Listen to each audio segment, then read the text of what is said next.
Hey everyone, in the Cult of Copy.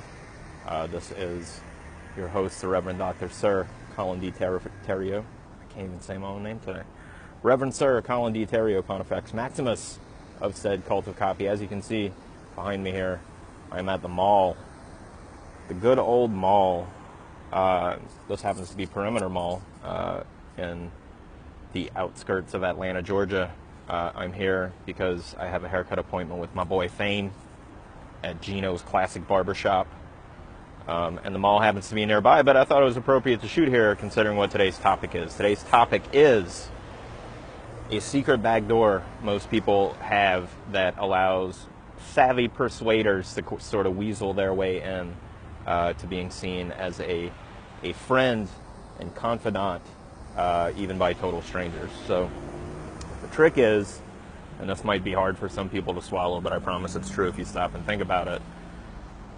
People have inside of them a teenager in basically arrested development. Like, at least in some way, some part of you in your mind is 17 to, say, like 20 years old in mentality, right?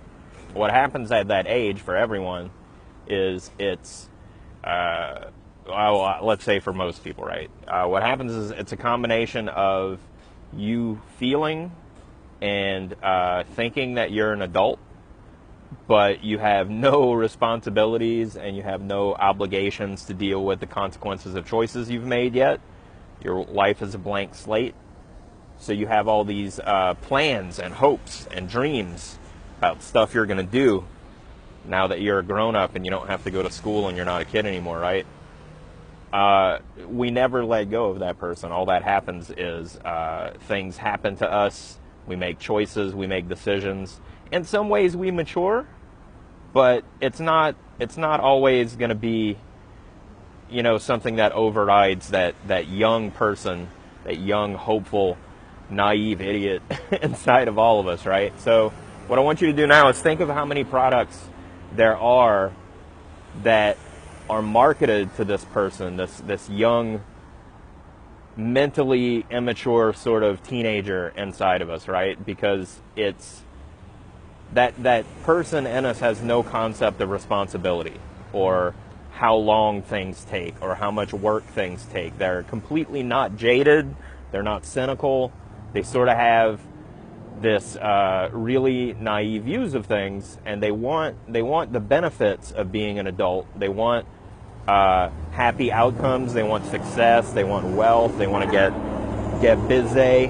All the sort of things that humans think of as successful things we want to pursue, but they don't want to do the work for it because they have no concept of what that work entails. So a lot of marketing actually appeals. Oh, sorry, I'm covering the camera with my hand there. A lot of this marketing appeals to, I guess you would say, this childlike naivete and simplistic desires. And what it tries to match up is that eagerness, that belief that, like, you can do this. It's not going to take a bunch of dedication. It's just an easy shortcut that appeals to you in that way, right? So again, like I said, look at some products.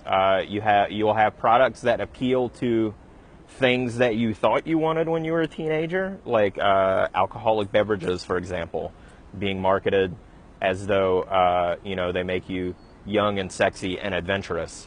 There's a whole bunch of superior cocktails that sort of use that angle with their booze, trying to say, like, oh, even though you're old, you can be young and hip, that kind of thing, right?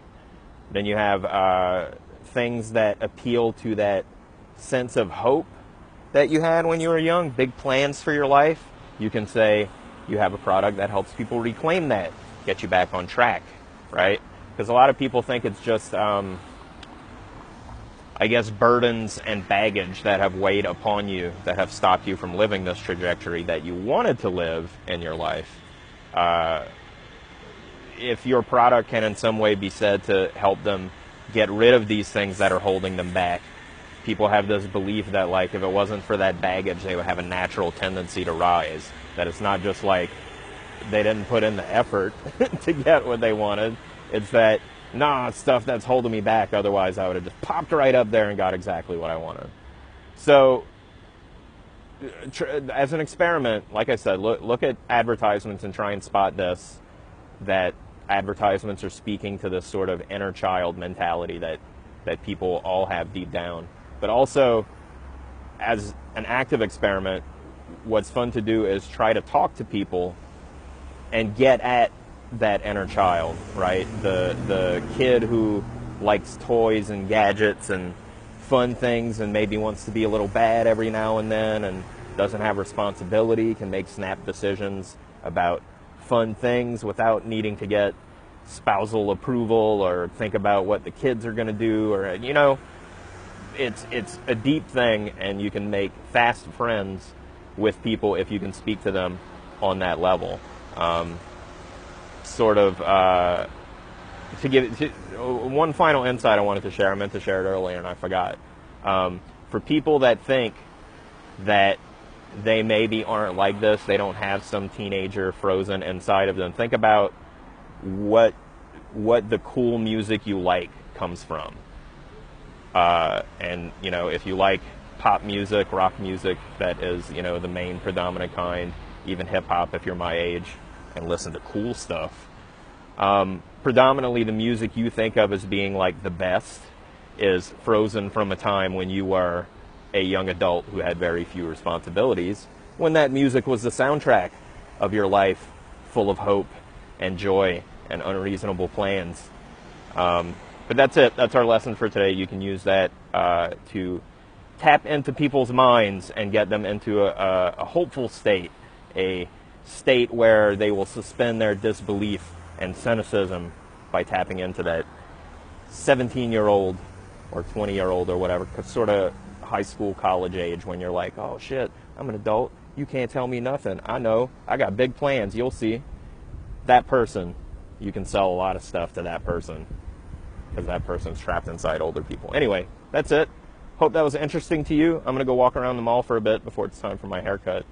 And join us. Tomorrow's Friday. We'll do another one of these. We're doing them weekdays, every weekday here on the Cult of Copy PR page.